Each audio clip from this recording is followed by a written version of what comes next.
నేను అనుకున్నది ఒకటండి, జరుగుతుంది ఒకటండి. నేను ఇలా ఎక్స్పెక్ట్ చేయలేదండి, నేను ఇలా అనుకోలేదండి. ఈ ఉప్పెన లేదా ఈ శ్రమ, ఈ కష్టము అనుకోకుండా మా మీద పడిపోయిందని వెస్లీ గారు. భరించలేకపోతున్నా, మా వల్ల కావట్లా. బిడ్డ, అలాంటి స్థితిలో నువ్వు యథార్థతను కాపాడుకోగలిగితే, విశ్వాసాన్ని కాపాడుకోగలిగితే, దేవుని ప్రేమను కనుక నువ్వు గుర్తించగలిగితే, ఆ శ్రమ నిన్ను సరాసరి తీసుకెళ్ళి ఎక్కడ నిలబడుతుంది. పక్షులు కొన్నిసార్లు మనం చూస్తూ ఉంటాం కదా, పక్షులు ఎగిరే విధానాలు. ఎవరైనా పక్షుల గురించిన అధ్యయనం చేస్తుంటే మీకు ఈ విషయాలన్నీ తెలుసు, పెద్ద రీసెర్చ్ కూడా అక్కర్లేదు వీటికి. పక్షులు రెండు రకాలుగా ఎగురుతాయట. ఒకటి తమ జీవితాన్ని కాపాడుకోవడానికి ఎగురుతాయట కొన్ని సందర్భాల్లో. ఒక ప్రమాదం వస్తున్నప్పుడు లేదా ఒక అపాయం వస్తున్నప్పుడు ఎగిరే విధానం ఒకటి ఉంటుంది. ఆ తర్వాత జాలీగా అప్పుడప్పుడు పక్షులు అలా మెల్లగా చక్కగా, కొంచెం కష్టమే ఆ టైంలో ఎదురుగాల్లో రెక్కలు విప్పి ఎగరడం అంటే. కానీ కొంచెం బలం తెచ్చుకుని ఎగురుతూ ఉంటే ఆ గాలి ఎంత భయంకరంగా వేస్తూ ఉంటుందో పక్షి అంత ఎత్తుగా ఎగురుతుందట. దేవుని నామమున స్తోత్రం కలుగును గాక. జీవితంలో కూడా కొన్ని విధానాలు ఇవే. కొన్నిసార్లు మనం ఎగురుతున్నట్టే కనబడతాం, ఏదో ఎగరాలి కాబట్టి అన్నట్టుగా జాలీగా. కానీ కష్టాలు వచ్చినప్పుడు, ప్రతికూలతలు వచ్చినప్పుడు, ఇవి దేవుడు నా జీవితంలో నా ఆధ్యాత్మిక అభివృద్ధిగా పంపించాడనే విషయం కనుక గుర్తిస్తే రివర్స్ తిరగదు పక్షి, ఆ ఎదురు గాలికి ఎగురుతుంది. ఎయిర్పోర్ట్లో మీరు చూస్తూ ఉంటే ఒక పోల్ ఉండి దానికి ఒక క్లాత్ కడతారు. ఎందుకు కడతారంటే గాలి దిశను అధ్యయనం చేయడానికి. ఆ ఎయిర్ కంట్రోలర్ ఆఫీసర్ ఉంటాడు, ఆయన ఆ పైన కూర్చొని చూస్తూ ఉంటాడు దాన్ని, ఆయన కనుచూపు మేరలో ఉంటుంది అది. ఆ పోల్ అండ్ ఒక బ్లాక్ అండ్ వైట్ ఉండే ఆ క్లాత్ వాడు కడతారు. ఎందుకు అలా కడతారంటే దాన్ని చూసే ఆ flight landing and take off అని డిసైడ్ చేస్తాడు ఆయన. ఎయిర్పోర్ట్ రన్వే ఎప్పుడు ఒకలాగే ఉంటుంది, కానీ ఫ్లైట్లు కొన్ని ఇటుదిగుతూ ఉంటాయి, ఇటుదిగుతూ ఉంటాయి. ఎవరు డిసైడ్ చేస్తారంటే ఆ ఎయిర్ కంట్రోలర్ ఆఫీసర్ పైలట్కి చెప్తాడు, నువ్వు ఇక్కడ దిగాల, ఇటు వెళ్ళాలి అని. ఎందుకు అలా చేస్తాడంటే విమానం సక్సెస్ఫుల్గా ఎగరాలి అంటే ఎదురుగారిలోనే ఎగురుతుంది. అది వాలుగా ఉండే గాలిలో ఎప్పుడు కూడా టేక్ ఆఫ్ ల్యాండింగ్లు జరగవు.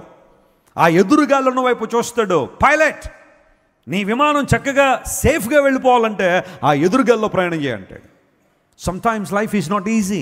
నువ్వు అనుకున్నంత ఈజీ కాదు. కొన్నిసార్లు జీవితం, క్రైస్తవ జీవితం అనుకున్నంత ఈజీ కాదు. ప్రభుతో జర్నీ కొంతమంది బెడ్ ఆఫ్ రోజెస్ అనుకుంటారేమో, కానీ it's a challenging life.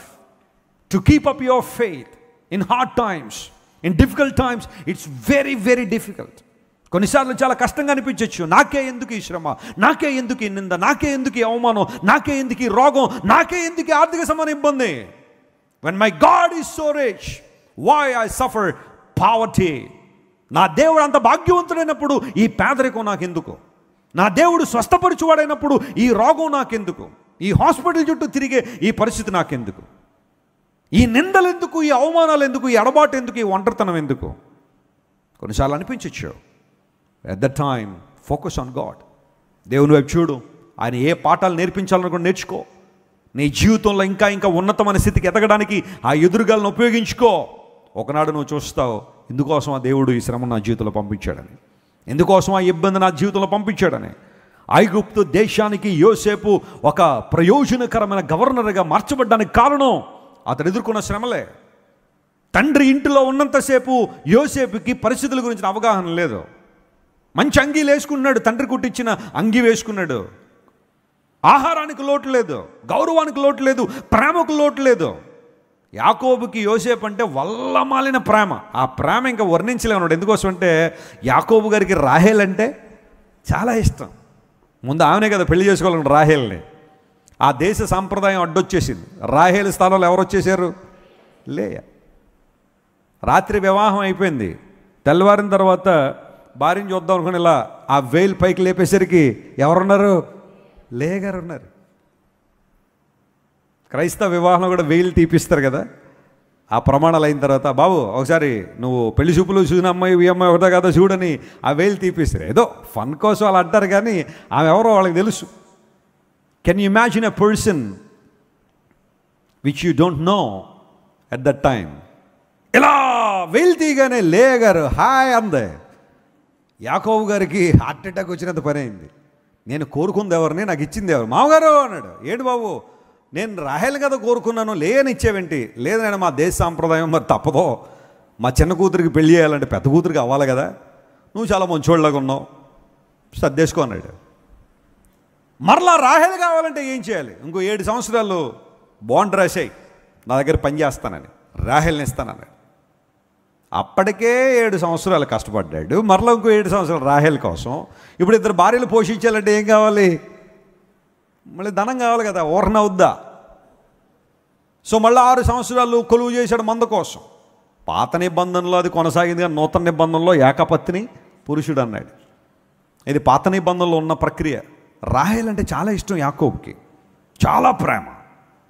Rahel చచ్చిపోతే యాకోబు ఏడ్చిన విధానం చాలా గొప్పదట. చాలా చాలా ఇంకా ఆ మిస్ అయిన విధానం చాలా గొప్పది. ఏడ్చాడు చాలా. అందును బట్టి యాకోబుకి రాహేలు కడుపును ముట్టిన మొదటి కుమారుడు యోసేపు అంటే చాలా ఇష్టం, చాలా ఇష్టం. బెన్యామీను పుట్టిన తర్వాత రేచెల్ చనిపోయింది, మార్గ మధ్యంలో పాతిపెట్టేశాడు. ఆ బెన్యామీను పుట్టిన తర్వాత రాహేలు ద్వారా పుట్టిన 2 బిడ్డల్ని యాకోబు చాలా చక్కగా చూసుకున్నాడు. ఆ సందర్భంలో యోసేపుకి ఏ విధమైన లోటు లేదు. కానీ ఆ కంఫర్ట్ జోన్ యోసేపును ఒక మంచి లీడర్గా మార్చలేదు. ఆ కంఫర్ట్ జోన్ యోసేపును ఒక ఉన్నతమైన స్థానాన్ని తీసుకురాలేకపోయాయి.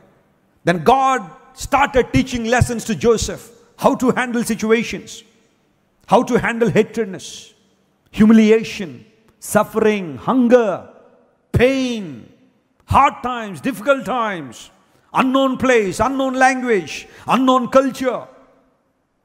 1 కాదు 2 కాదు, యోసేపు 17 ఏళ్ల ప్రాయంలో అతను పడిన బాధలు, కష్టాలు, గోతిలో పడవేసిన దగ్గర నుండి, ఐగుప్తు దేశంలో వచ్చి అమ్మేసిన ప్రక్రియ నుండి, ఆ తర్వాత ఆ పొతిఫర్ ఇంటిలో యోసేపు ఉన్న ఆ ప్రక్రియ అంతా కూడా, చెరసాలకు వెళ్ళడం, అక్కడి నుంచి మరలా యోసేపు బయటకు రావడం, ఈ 13 సంవత్సరాల యోసేపు జీవితాన్ని మనం చూస్తూ ఉంటే యోసేపు ఆధ్యాత్మికంగా బలవంతుడైపోయాడు. ఎందుకోసం తెలుసా?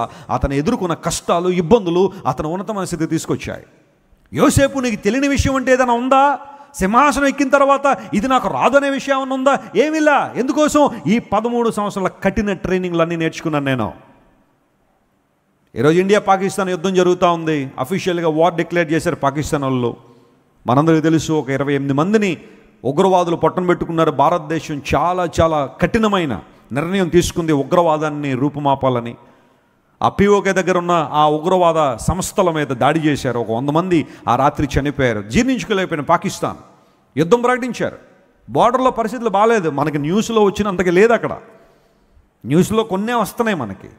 ఆ బార్డర్లో పరిస్థితులు బాగా. బిఎస్ఎఫ్ వాళ్ళు చాలా పోరాడుతున్నారు. బార్డర్ సెక్యూరిటీ ఫోర్స్ ఉంటారు, వారు పోరాడుతున్న విధానం మరి ఎంతమంది చనిపోతున్నారో కూడా తెలియదు. అటు ఇటు కూడా ప్రాణ నష్టమే. పాకిస్తాన్ వాళ్ళు అన్ని విషయాల్లో కూడా భారతదేశం ఏదో కృంగదీయాలనే ప్రయత్నం వాళ్ళు చేస్తున్నారు. యుద్ధం జరుగుతూనే ఉంది.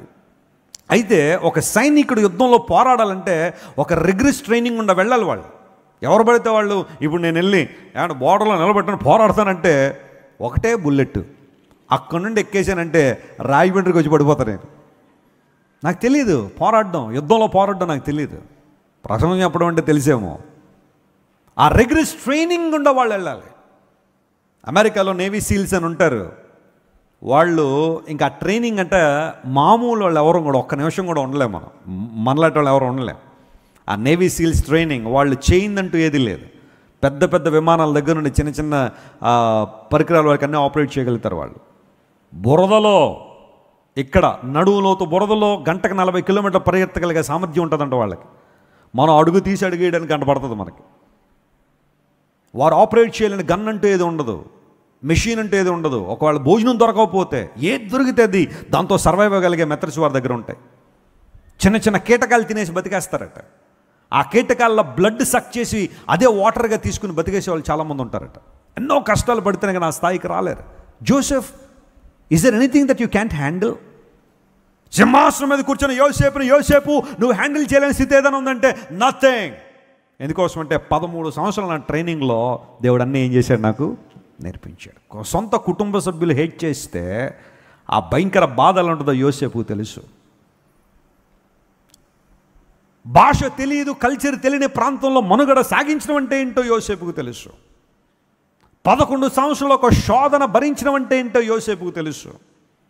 తాను చేయని నేరాన్ని మేదేసి చెరసాల్లో పెట్టేస్తే ప్రతి ఒక్కడు వచ్చి ఇగో ఈడే తప్పు చేశాడట, వీడే అదిగో ఆ పని చేశాడట, అందును బట్టి చెరసాలలో వేశారు. చూడండి ఎలా ఉన్నాడో, పైకి చూడడానికి ఎలా ఉన్నాడో అని అందరూ కూడా యోసేపు నిందిస్తూ ఉంటే అది తీసుకోవడం చాలా కష్టంగా అనిపించింది యోసేపు. But he weighted on God.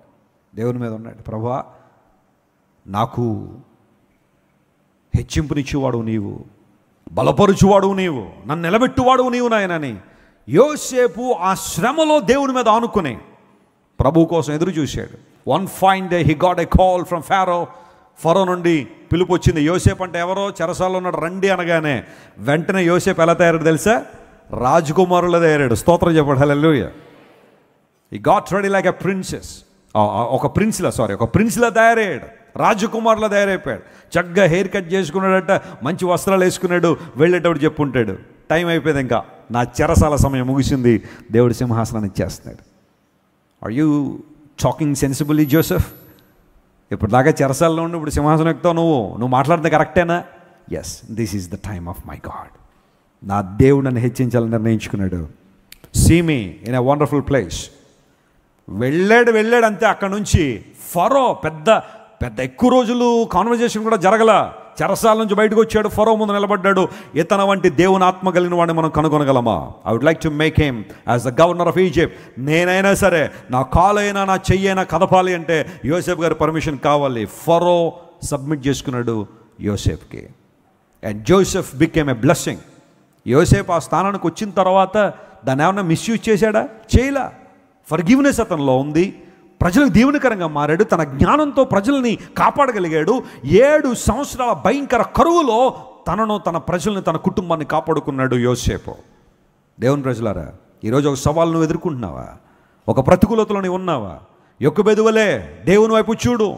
24 నెలలు అంటే 2 సంవత్సరాలు ఆ బిడ్డను పెంచి ఉగ్గు పాలతో దేవుని మాటలు బోధించి దేవుని ప్రజల గురించిన వివరాలు ఆ బిడ్డకి తెలియజేసి ఆ తర్వాత మరలా తీసుకుని అంతఃపురం వదిలిపెట్టి 24 months she was nursing Moses. 2 ఏళ్ల బిడ్డను వదిలేయడం అంటే చిన్న విషయం అండి?